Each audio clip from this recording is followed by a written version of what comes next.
soufflé et qui fait que, année après année, on a des modes différentes. Et on a des comportements d'ailleurs avec un mode différent. Je lui ai même demandé si elle avait fait quelque chose dans le domaine du gothique. Mais elle m'a tout de suite fait voir Matrix. Donc c'est tout à fait ça. En tous les cas, c'est assez merveilleux parce que il faut s'arrêter devant, y penser, y réfléchir. Et surtout, votre cheminement, je crois que vous avez quitté en 90, Kenzo, pour être libre. Et vous êtes parti sur l'île de Java. D'ailleurs, il y a des réminiscences de l'île de Java, on le voit très bien. Et pour notre plus grand plaisir, maintenant, Anne est à Saint-Laurent-sur-Manoir. C'est un peu une banlieue éloignée de Sarlat, mais c'est pas trop loin quand même, et son atelier est là-bas. Donc en tous les cas, un grand merci. Je remercie aussi tous ceux qui ont participé à cet accrochage, notamment nos équipes du centre culturel qui, je pense, ont dû faire le nécessaire, parce qu'ils sont généralement avec des gens comme vous parfaits. Avec moi, ils sont beaucoup plus durs, mais c'est normal. Voilà.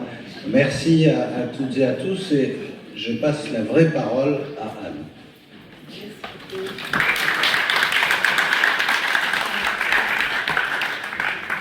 Donc, je vais passer ce micro à Marc Pentatouré, parce que nous, on veut bien que tu parles un peu, que tu dises un peu.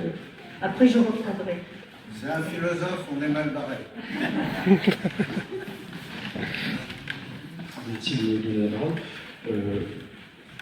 Je rencontre l'œuvre, parce que c'est l'œuvre qui ne sont pas des personnes, de mon point de vue, je rencontre l'œuvre d'Anne et son travail la première fois au château de Jumillac. J'avais dit qu'il y avait une exposition, donc j'y vais et je vois le tableau en tant que peintre, les tableaux d'une puissance particulière, et je suis persuadé que c'est un malabar, un mec qui peint.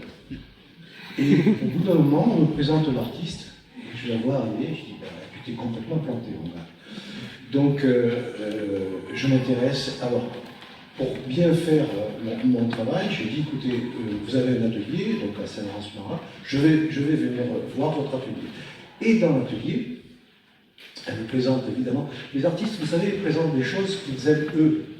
Mais je m'aperçois très vite que cet atelier est quand même assez grand, il y a des caisses partout, des étagères, je dis, mais c'est quoi tout ça?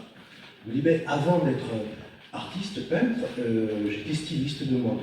Mais c'est super intéressant, montrez-moi ça. Et je fouille, et on regarde, et on passe du temps avec Laurent qui est là.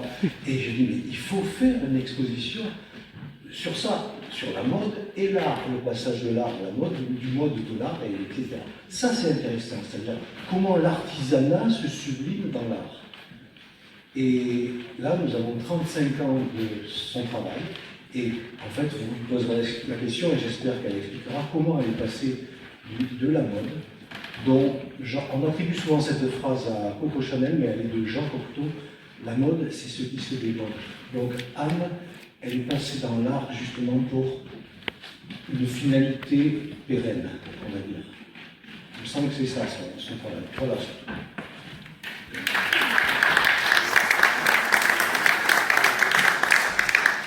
Il y a aussi une personne que je voudrais présenter ici, qui est le parrain de mon exposition, qui s'appelle Jean-Yves Poher, qui est un façonnier pour les maisons de haute couture. Eh bien, le voilà, ici. Bonjour à tous. Bien écoutez, effectivement, je suis façonnier, mais aussi collectionneur de tableaux d'Anne.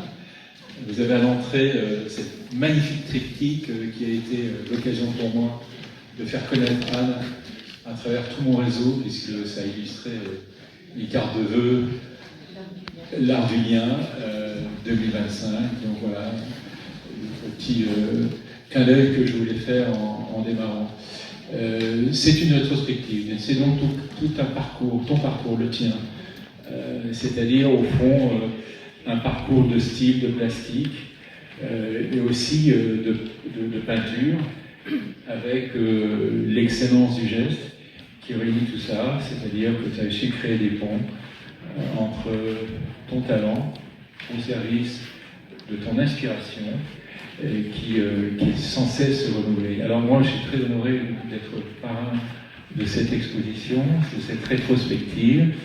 C'est un bon clap de fin aussi pour ma carrière, puisque maintenant, après, j'ai consacré ma vie au style, je vais dire, au service des grandes marques parisiennes, à travers tous les ateliers que j'ai en France, qui maintenant ne sont plus les miens. Mais c'est une façon aussi de saluer le travail de toutes ces couturières.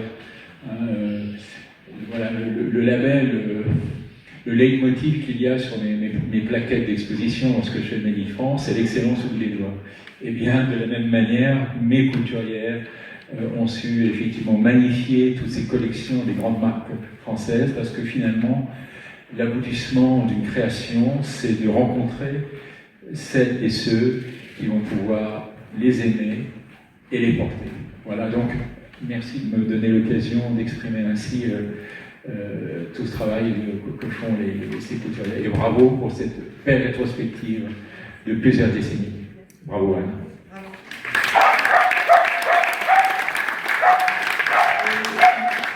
Ensuite, je vais donner la parole aussi à Christine Maury, qui est présidente départementale de l'UNACAC, donc qui représente toutes les couturières de la Dordogne. Et ça, sachez qu'on a une chose à faire en France et aussi dans le département, c'est à défendre le savoir-faire, surtout au niveau de nos métiers, voilà. Et comme disait Jean-Yves, l'excellence, toujours l'excellence, le savoir-faire, l'excellence. Ça doit être ça qui va primer. Tout à fait. Merci Anne pour cette invitation et ce partenariat. Merci Laurent, samedi l'expo n'aurait peut-être pas lieu. Et donc moi je représente les couturières de Dordogne, donc les couturières n'ont de cesse de se former, d'apprendre, parce qu'il faut savoir que la culture, elle n'est pas que ici sur Terre, elle est dans l'espace, elle est dans le monde médical, elle est dans la protection, elle est partout. On en a partout, on en a dans nos sacs, on en a sur notre tête, on en a sur notre corps, à nos pieds, il y en a partout. Tous les métiers ont besoin de couturières, donc nous sommes partout, performants, toujours à la pointe. Voilà, nous sommes en permanence. Donc nous en Dordogne, eh bien, nous épaulons toutes les nouvelles couturières qui arrivent sur le marché, qui s'installent, à se former. On les épaule dans leurs démarches quotidiennes pour les clients, les fournisseurs, pour être toujours à la pointe. Voilà. Merci. Merci.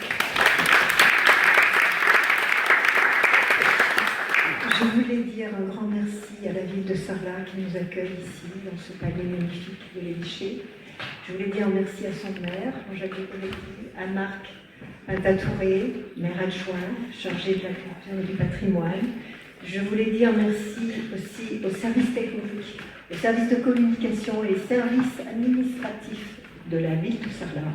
Ils ont eu fort à faire avec cette exposition, ils ont joué le jeu à fond et c'est parfait. Voilà. Et puis, je voulais dire merci à Angélique Delabarre, parce qu'elle a bien voulu me prêter les robes. Voilà, la robe de mariée, elle est ici cachée derrière. Voilà, je voudrais qu'on l'applaudisse parce que c'est vraiment très bien. Le château des Lions est à l'honneur aussi ici, avec le costume, la robe de costume qui est derrière là-bas. Robe que tu as faite. Oui, robe que j'ai réalisée, bien sûr. Évidemment, il y a eu plein de gens qui m'ont aidé. Mon association Fabricart, qui sont des gens fidèles et adorables. Il y a des membres ici, parmi l'assemblée ici. Ils nous ont aidés à préparer ces 3 jours d'installation. Hein, donc c'est beaucoup de travail. C'est aussi des gens qui viennent supporter mon travail artistique. Et donc je remercie tout le monde vraiment pour vraiment leur présence ici. Merci à tous. Voilà.